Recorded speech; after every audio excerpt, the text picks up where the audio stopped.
ಎಲ್ರಿಗೂ ನಮಸ್ಕಾರ. ಮೊಟ್ಟ ಮೊದಲಿಗೆ ಕನ್ನಡ ಈ ಪುಸ್ತಕ ಪರಿಚಯವನ್ನು ಕನ್ನಡಮ್ಮನ ಸೇವೆಯ ಒಂದು ವ್ರತ ಅನ್ನೋ ಥರ ನಡೆಸ್ತಾ ಇರೋ ಸುಕೃತಿ ಪುಸ್ತಕ ಪರಿಚಯದ ಅಭಿಯಾನಕ್ಕೆ ಆ ತಂಡಕ್ಕೆ ನಾನು ಹೃದಯದಿಂದ ಅಭಿನಂದನೆಗಳನ್ನು ವಂದನೆಗಳನ್ನು ಸಲ್ಲಿಸ್ತಾ, ಇವತ್ತು ಈ ಅಭಿಯಾನದಲ್ಲಿ ನಾನು ಒಂದು ವಿಶಿಷ್ಟವಾದ ಪುಟ್ಟ ಪುಸ್ತಕವನ್ನು ಪರಿಚಯ ಮಾಡಿಸ್ಕೊಡ್ತಾ ಇದ್ದೀನಿ. ಅದನ್ನು ಬರೆದಿರೋವಂಥವರು ವಿದ್ವಾನ್ ಎನ್ ರಂಗನಾಥ ಶರ್ಮರು. ಅದನ್ನು ಪ್ರಕಾಶನ ಮಾಡಿರೋದು ಕಾವ್ಯಾಲಯ ಪ್ರಕಾಶನ, ಜಯನಗರ, ಮೈಸೂರಿನವರು. ಈ ಪುಸ್ತಕವನ್ನು ಬರೆದಿರೋವಂಥ ಮಹಾಮಹೋಪಾಧ್ಯಾಯ ರಂಗನಾಥ ಶರ್ಮರು ಕನ್ನಡಿಗರಿಗೆಲ್ಲ ತಮ್ಮ ವಾಲ್ಮೀಕಿ ರಾಮಾಯಣದ ಸುಂದರವಾದ ಕನ್ನಡ ಅನುವಾದದ ಮೂಲಕವೇ ಪರಿಚಿತರಾಗಿದ್ದಾರೆ. ಇವರು ಹುಟ್ಟಿದ್ದು ಶಿವಮೊಗ್ಗ ಜಿಲ್ಲೆ ಸೊರಬ ತಾಲೂಕು ದಂಡವತಿ ನದಿ ತೀರದ ನಡಹಳ್ಳಿ ಅನ್ನೋ ಕಡೆ. ತಮ್ಮ ಇಷ್ಟದೈವ ಶ್ರೀರಾಮಚಂದ್ರ, ಇಷ್ಟ ಗುರು ಭಗವತ್ ಪಾದರಾದಂಥ ಶಂಕರಾಚಾರ್ಯರು ಅಂತ ಹೇಳ್ಕೊಂಡಿರೋವಂಥ ಇವರು ಹುಟ್ಟಿದ ತಿಥಿ ಮತ್ತು ಜನ್ಮ ನಕ್ಷತ್ರ ಬಹಳ ಕಾಕತಾಳೀಯವಾಗಿ ಅವೆರಡಕ್ಕೂ ಹೊಂದ್ಕೊಂಡಿದೆ. ಇವರು ಹುಟ್ಟಿದ್ದು ವೈಶಾಖ ಶುದ್ಧ ಪಂಚಮಿಯಂದು, ಅದೇ ಶಂಕರ ಜಯಂತಿ ದಿನ, ಮತ್ತು ಇವರ ಜನ್ಮ ನಕ್ಷತ್ರ ಪುನರ್ವಸು, ಅದೇ ರಾಮನ ನಕ್ಷತ್ರ. ಇದೊಂದು ಭಗವಂತನ ಲೀಲಾವಿಲಾಸ ಅಂತಲೇ ಬೇಕಾದ್ರೆ ಹೇಳ್ಬೋದು. ಇವರಿಂದ ಬಹುಶಃ ರಾಮಾಯಣದ ಕೈಂಕರ್ಯ ಮಾಡಿಸೋದಕ್ಕೆ ಹಾಗೂ ಶಾಂಕರ ತತ್ವಕ್ಕೆ ತಮ್ಮ ಅಮೂಲ್ಯವಾದ ಕೊಡುಗೆಗಳನ್ನು ಸಲ್ಲಿಸೋದಕ್ಕೆ ಭಗವಂತನೇ ಮಾಡಿದ ಸಂಕಲ್ಪ ಇರಬೇಕು ಅಂತ ಅನಿಸುತ್ತೆ. ಒಟ್ಟಿನಲ್ಲಿ ರಸಜ್ಞರಾದಂಥ ಶ್ರೀಯುತ ರಂಗನಾಥ ಶರ್ಮರು ನಮ್ಮ ಕನ್ನಡ ನಾಡಲ್ಲಿ ಹುಟ್ಟಿ ಇಂಥ ಕೆಲಸ ಮಾಡಿರೋದು ನಮ್ಮ ಕನ್ನಡಿಗರ ಭಾಗ್ಯ ಅಂತಲೇ ನಾವು ಅಂದ್ಕೊಳ್ಬೋದು. ಇವರು ಅನೇಕ ಕೃತಿಗಳನ್ನು ರಚನೆ ಮಾಡಿದ್ದಾರೆ. ಸಂಸ್ಕೃತ, ಕನ್ನಡ, ಇಂಗ್ಲೀಷು, ಸಂಸ್ಕೃತದಿಂದ ಕನ್ನಡಕ್ಕೆ ಮಾಡಿರೋ ಅನುವಾದಗಳು ಎಲ್ಲ ಸೇರಿ ಸುಮಾರು 100ಕ್ಕೂ ಹೆಚ್ಚಿನ ಗ್ರಂಥಗಳನ್ನು ರಚಿಸಿದ್ದಾರೆ. ಕೆಲವು ಬಹಳ ವಿಸ್ತಾರವಾದವು, ಇನ್ನು ಕೆಲವು ಬಹಳ ಚಿಕ್ಕವು.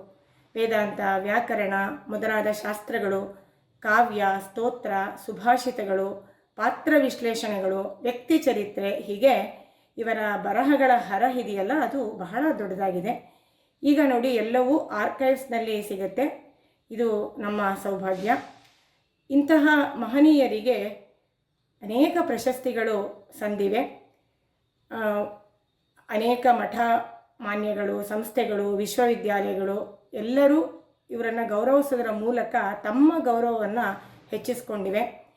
ನಡಹಳ್ಳಿಯ ಗ್ರಾಮಸ್ಥರ ಪ್ರೀತಿಯ ಸನ್ಮಾನದಿಂದ ಶುರುವಾಗಿ ರಾಷ್ಟ್ರಪತಿ ಪುರಸ್ಕಾರದವರೆಗೂ ಎಲ್ಲ ಪ್ರಶಸ್ತಿಗಳು ಇವರಿಗೆ ಸಂದಿವೆ. ಇಂತಹ ಮಹನೀಯರ ವಿದ್ವಾಂಸರ ಒಂದು ಪುಟ್ಟ ಪುಸ್ತಕ ಸಂದರ್ಭ ಸೂಕ್ತಿ. ಇದನ್ನು ನಾನಿವತ್ತು ತಮ್ಮ ಮುಂದೆ ಇಡ್ತಾ ಇದ್ದೀನಿ ಪರಿಚಯದ ರೂಪದಲ್ಲಿ. ಇದರ ವಸ್ತು ಬಹಳ ವಿಶಿಷ್ಟವಾದದ್ದು. ಇದು ಕಥೆ ಅಲ್ಲ, ಕಾವ್ಯವೂ ಅಲ್ಲ, ಶಾಸ್ತ್ರವೂ ಅಲ್ಲ, ಆದರೆ ಎಲ್ಲ ಕಡೆಗೂ ಸಲ್ಲುವಂತಹ, ಎಲ್ಲ ಕಡೆ ಕಾಣಿಸ್ಕೊಳ್ಳುವಂತಹ ಸೂಕ್ತಿಗಳ ಒಂದು ಪ್ರಪಂಚವನ್ನೇ ನಮ್ಮ ಮುಂದೆ ತೆರೆದಿಡುವಂತಹ ಪುಸ್ತಕ ಇದು. ಕೇವಲ 126 ಪುಟಗಳ ಹರಹು ಈ ಪುಸ್ತಕದ್ದು. ಈ ಪುಸ್ತಕದಲ್ಲಿ ಲೇಖಕರು ಸಂಸ್ಕೃತ ಸಾಹಿತ್ಯದ, ಕಾವ್ಯ, ಶಾಸ್ತ್ರಗಳಲ್ಲಿ ವಿಪುಲವಾಗಿ ಹರಡು ಹೋಗಿರೋ ನ್ಯಾಯ ಇವುಗಳನ್ನು ಸಂಗ್ರಹಿಸಿ ಅದರ ವಿವರಣೆಗಳನ್ನು ಮತ್ತು ಅವುಗಳ ಬಳಕೆಯ ಸಂದರ್ಭಗಳನ್ನು ಸ್ವಾರಸ್ಯಕರವಾಗಿ ಪರಿಚಯಿಸಿದ್ದಾರೆ. ನ್ಯಾಯ ಹೀಗಂದರೆ ಏನು? ನ್ಯಾಯ ಈ ಶಬ್ದನ ನಾವೆಲ್ಲರೂ ಕೇಳಿದ್ದೀವಿ. ನಾವು ಈಗ ಲೋಕದಲ್ಲಿ ಬಳಸುವಂತಹ ನ್ಯಾಯ, ನೀತಿ ಈ ಅರ್ಥದ್ದಲ್ಲ ಇಲ್ಲಿಯ ನ್ಯಾಯಗಳು. ಸುಭಾಷಿತಗಳ ಪರಿಚಯ ನಮಗೆಲ್ರಿಗೂ ಇದ್ದೇ ಇದೆ. ನ್ಯಾಯ ಅನ್ನೋದು ಕೂಡ ಸುಭಾಷಿತ ಸಾಹಿತ್ಯದ ಮತ್ತೊಂದು ಪ್ರಕಾರ ಅಂತ ಹೇಳಿ ರಂಗನಾಥ ಶರ್ಮರೇ ತಮ್ಮ ಪ್ರಸ್ತಾವನೆಯಲ್ಲಿ ಹೇಳ್ತಾರೆ. ನ್ಯಾಯವನ್ನು 2 ವಿಧವಾಗಿ ವಿಭಾಗಿಸ್ತಾರೆ. ಒಂದು ಶಾಸ್ತ್ರೀಯ ನ್ಯಾಯಗಳು, ಮತ್ತೊಂದು ಲೌಕಿಕ ನ್ಯಾಯಗಳು. ಇವೆರಡರ ವ್ಯತ್ಯಾಸವನ್ನು ಕೂಡ ಲೇಖಕರು ತಮ್ಮ ಪ್ರಸ್ತಾವನೆಯಲ್ಲೇ ಕೊಟ್ಟಿದ್ದಾರೆ.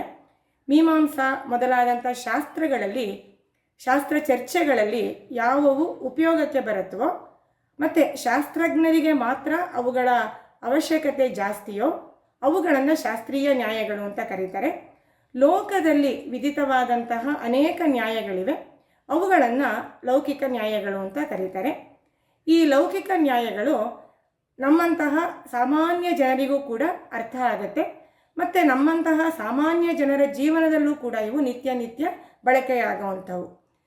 ಈ ಲೋಕವನ್ನು ಬಿಟ್ಟು ಶಾಸ್ತ್ರ ಇಲ್ಲ. ಹಾಗಾಗಿ ಈ ಲೌಕಿಕ ನ್ಯಾಯಗಳ ಬಳಕೆ ಶಾಸ್ತ್ರದಲ್ಲಿಯೂ ಆಗತ್ವೆ ಅಂತ ಹೇಳಿ ಲೇಖಕರು ಹೇಳ್ತಾರೆ.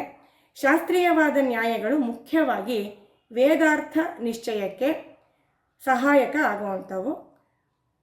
ಈ ಶಾಸ್ತ್ರೀಯ ನ್ಯಾಯಗಳಿಗೆ ಅಲ್ಲಿ ವೇದಾಂತದಲ್ಲಿ ಶಾಸ್ತ್ರ ಚರ್ಚೆಯಲ್ಲಿ ಬಹಳ ಬೆಲೆಯುಂಟು ಅಂತ ಹೇಳ್ತಾರೆ. ಇನ್ನು ನಾವು ಇಲ್ಲಿ ಯಾವ ಶಬ್ದ ನ್ಯಾಯ ಅಂತ ಹೇಳ್ತೀವೋ ಅದಕ್ಕೆ ಕನ್ನಡದಲ್ಲಿ ಹೊಂದಾಣಿಕೆಯಾಗುವಂತಹ ಪರ್ಯಾಯ ಶಬ್ದ ಇಲ್ಲ ಅಂತಾರೆ ಲೇಖಕರು.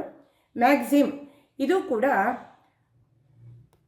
ಈ ಶಬ್ದಕ್ಕೆ, ನ್ಯಾಯ ಅನ್ನೋ ಶಬ್ದಕ್ಕೆ ಪರ್ಯಾಯ ಆಗಲ್ಲ ಅಂತಾರೆ. ಗಾದೆ ಈ ಶಬ್ದ ಇದಕ್ಕೆ ಸ್ವಲ್ಪ ಹತ್ತಿರ ಬರುತ್ತೆ, ಆದರೂ ಪೂರ್ತಿಯಾಗಿ ನ್ಯಾಯಕ್ಕೆ ಪರ್ಯಾಯವಾಗೋದಕ್ಕೆ ಸಾಧ್ಯ ಇಲ್ಲ ಅನ್ನೋದು ಲೇಖಕರ ಅಭಿಪ್ರಾಯ ಆಗಿದೆ. ಇದಕ್ಕೆ ಕಾರಣನೂ ಅವರೇ ಕೊಡ್ತಾರೆ. ಬಹುಶಃ ಸಂಸ್ಕೃತ ಭಾಷೆಯನ್ನು ಬಿಟ್ಟರೆ ಬೇರೆ ಭಾಷೆಗಳಲ್ಲಿ ಈ ಬಗೆಯ ಸಾಹಿತ್ಯ ಪ್ರಕಾರ ಇಲ್ಲದೇ ಇರೋದರಿಂದ ಇದಕ್ಕೆ ಪರ್ಯಾಯವಾದ ಶಬ್ದಗಳು ಬೇರೆ ಭಾಷೆಗಳಲ್ಲಿ ಹುಟ್ಟುಕೊಂಡಿಲ್ಲ ಅನ್ನೋದು ಲೇಖಕರ ಅಭಿಪ್ರಾಯ ಆಗಿದೆ. ಈ ಎಲ್ಲವನ್ನು ಬಹಳ ಸ್ವಾರಸ್ಯವಾಗಿ, ಔಚಿತ್ಯಪೂರ್ಣವಾಗಿ, ಚೊಕ್ಕವಾಗಿ ತಮ್ಮ ಚಿಕ್ಕದಾದಂತಹ ಪ್ರಸ್ತಾವನೆಯಲ್ಲಿ ಬಹಳ ಸಾರವತ್ತಾಗಿ ಪ್ರಸ್ತಾಪಿಸಿದ್ದಾರೆ. ಅದನ್ನು ಪುಸ್ತಕದಲ್ಲಿಯೇ ಓದಿದ್ರೆ ನಮಗೆ ನ್ಯಾಯದ ವಿರಾಟ್ ರೂಪ ಏನು ಅನ್ನೋದು ಅರಿವಿಗೆ ಬರುತ್ತೆ. ಈ ಸಂದರ್ಭ ಸೂಕ್ತಿ ಈ ಹೊತ್ತಗೆಯನ್ನು ರಚಿಸೋದಕ್ಕೆ ಮೊದಲು ಲೇಖಕರು ಬಹಳ ಮುಂಚೆನೇ ಕೆಲವು ಉಪಯುಕ್ತವಾದಂತಹ ಲೌಕಿಕ ನ್ಯಾಯಗಳನ್ನು ಸಂಗ್ರಹ ಮಾಡಿ ಲೌಕಿಕ ನ್ಯಾಯಗಳು ಅನ್ನುವಂತಹ ಕಿರುಹೊತ್ತಿಗೆಯನ್ನು ರಚಿಸಿದರು. ಆಮೇಲೆ ಇನ್ನೂ ಕೆಲವು ಗ್ರಂಥಗಳನ್ನು ಪರಿಶೀಲಿಸಿ ಮತ್ತೂ ಕೆಲವು ನ್ಯಾಯಗಳನ್ನು ಸಂಗ್ರಹ ಮಾಡಿ ಅವುಗಳನ್ನು ಪರಿಷ್ಕಾರ ಮಾಡಿ ಸಂದರ್ಭ ಸೂಕ್ತಿ ಈ ಗ್ರಂಥವನ್ನು ತಾವು ರಚಿಸಿರೋದಾಗಿ ಪ್ರಸ್ತಾವನೆಯಲ್ಲಿ ಹೇಳಿಕೊಂಡಿದ್ದಾರೆ. ಈ ಪುಸ್ತಕದಲ್ಲಿ ಸುಮಾರು 274 ನ್ಯಾಯಗಳನ್ನು ವಿವರಣೆಯ ಜೊತೆ ಸಂಗ್ರಹ ಮಾಡಿಕೊಟ್ಟಿದ್ದಾರೆ. ಅವುಗಳನ್ನು ಅಕಾರಾದಿ ಕ್ರಮದಲ್ಲಿ ಸಂಗ್ರಹ ಮಾಡಿದ್ದಾರೆ. ಹಾಗಾಗಿ ಹುಡುಕೋದು ಬಹಳ ಸುಲಭವಾಗುತ್ತೆ. ಇವಲ್ಲದೆ ವೈಯರ್ಥ ಬೋಧಕ ನ್ಯಾಯಗಳು ಅನ್ನುವಂಥ ಹೆಸರಿನಲ್ಲಿ ಸುಮಾರು 16 ನ್ಯಾಯಗಳನ್ನು ಪುಸ್ತಕದ ಕೊನೆಯಲ್ಲಿ ಪರಿಶಿಷ್ಟವಾಗಿ ಕೊಟ್ಟಿದ್ದಾರೆ. ಲೇಖಕರೇ ಇದನ್ನು ಕನ್ನಡ ಸಾಹಿತ್ಯಕ್ಕೆ ಚಿಕ್ಕದಾದರೂ ಇದೊಂದು ಬೆಲೆಬಾಳುವ ಸಂಸ್ಕೃತದ ಕೊಡುಗೆ ಅನ್ನೋದಾಗಿ ಅಭಿಪ್ರಾಯವನ್ನು ಪಟ್ಟಿದ್ದಾರೆ. ಇನ್ನು ಈ ಬೆಲೆಬಾಳುವ ನ್ಯಾಯಗಳ ವಿಶೇಷಗಳೇನು? ಕೆಲವು ನ್ಯಾಯಗಳು ಮತ್ತು ಅವುಗಳ ವಿವರಣೆಗಳನ್ನು ನೋಡಿದ್ರೆ ಮಾತ್ರ ಅದು ನಮಗೆ ಗೊತ್ತಾಗುತ್ತೆ. ಈ ಪುಸ್ತಕದ ಹೂರಣವೂ ಅದೇ ಆಗಿರೋದ್ರಿಂದ ಕೆಲವನ್ನು ನಾವು ಅಲ್ಲಿರೋ ಹಾಗೇ ಇವಾಗ ಗಮನಿಸೋಣ. ಒಂದು ಉದಾಹರಣೆಗಳನ್ನು, ಅಂದರೆ ಪುಸ್ತಕದಿಂದಲೇ ನಿಮಗೆ ಅದನ್ನು ಹೇಳ್ತಾ ಹೋಗ್ತೀನಿ ನಾನು. ಅಂಗಾರ ನ್ಯಾಯ ಅಂತ ಒಂದು ನ್ಯಾಯವನ್ನು ಕೊಡ್ತಾರೆ. ಅಂಗಾರ ಅಂದರೆ ಇದ್ಲು. ಇದು ಬಿಸಿಯಾದಾಗ ಕೆಂಡ ಆಗುತ್ತೆ. ಅದು ಕೆಂಡವಾಗಿದ್ದಾಗ ನಾವು ಹಿಡ್ಕೊಂಡ್ರೆ ಕೈ ಸುಡುತ್ತೆ. ಆರದ ಮೇಲೆ ಮುಟ್ಟೋಣ ಅಂತಂದರೆ ಕೈಯೆಲ್ಲ ಮಸಿಯಾಗುತ್ತೆ. ಇದು ಹೇಗೆ? ಇದನ್ನು ಯಾವುದಕ್ಕೆ ಸಮೀಕರಣ ಮಾಡ್ಬೋದು ಅಂತಂದರೆ, ದುರ್ಜನರ ಸಹವಾಸ ಲೋಕದಲ್ಲಿ ಹೀಗೆ. ಅವರ ಸಲಿಗೆನೂ ನಮಗೆ ಕೆಟ್ಟದೇ ಆಗುತ್ತೆ, ಅವರ ವಿರೋಧವೂ ಕೂಡ ಕೆಟ್ಟದೇ ಆಗುತ್ತೆ. ಈ ರೀತಿಯಾಗಿ ಯಾವುದೇ ಥರದಲ್ಲೂ ಅವರ ಸಂಘ ಅನ್ನೋದು ನಮಗೆ ಯಾವ ಶ್ರೇಯಸ್ಸಿಗೆ ಕಾರಣ ಆಗಲ್ಲ ಅಂತ ಹೇಳೋದಕ್ಕೆ ಉಪಯೋಗಿಸೋವಂಥ ನ್ಯಾಯ ಈ ಅಂಗಾರ ನ್ಯಾಯ. ಅದೇ ಥರ ಮತ್ತೊಂದನ್ನು ನೋಡಿ, ಅಲಂಕೃತ್ಯ ಶಿರಚ್ಛೇದ ಅಂತ. ಅಂದರೆ ಸುಲಭವಾಗೇ ಇದೆ, ಇದೇನು ತುಂಬ ಅರ್ಥ ಆಗದೆ ಇರೋ ಸಂಸ್ಕೃತ ಏನಲ್ಲ. ಅಂದರೆ ಚೆನ್ನಾಗಿ ಅಲಂಕಾರ ಮಾಡಿ ಆಮೇಲೆ ತಲೆ ಕತ್ತರಿಸೋದು. ಇದನ್ನು ನಾವು ಸಾಧಾರಣವಾಗಿ ಕುರಿ, ಆಡು ಇವುಗಳನ್ನು ಬಲಿ ಕೊಡೋ ಸಂದರ್ಭದಲ್ಲಿ ನಾವು ನೋಡ್ತೀವಿ.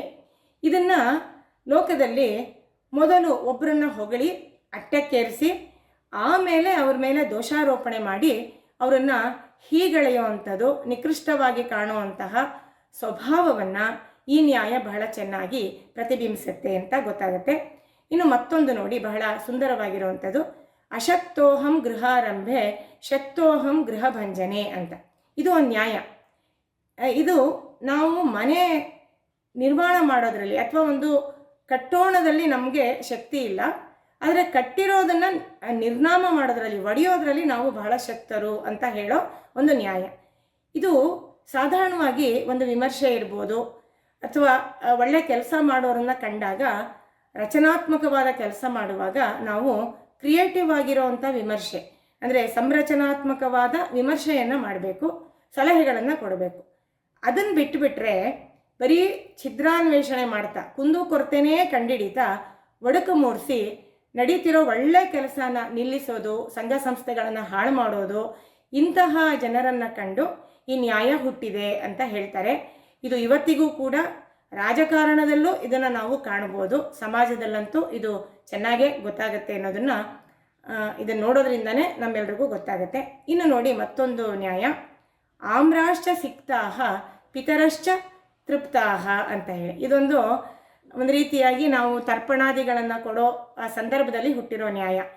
ಇದು ನೋಡಿ ಕನ್ನಡದಲ್ಲಿ ಬಳಸೋವಂಥ ಒಂದು ನುಡಿಗಟ್ಟಿದೆಯಲ್ಲ, ಸ್ವಾಮಿ ಕಾರ್ಯ ಸ್ವಕಾರ್ಯ ಎರಡೂ ಒಟ್ಟಿಗೆ ಮಾಡಿದ ಹಾಗೆ ಅಂತ, ಆ ಅರ್ಥದಲ್ಲಿ ಹೊರಟ ನ್ಯಾಯ.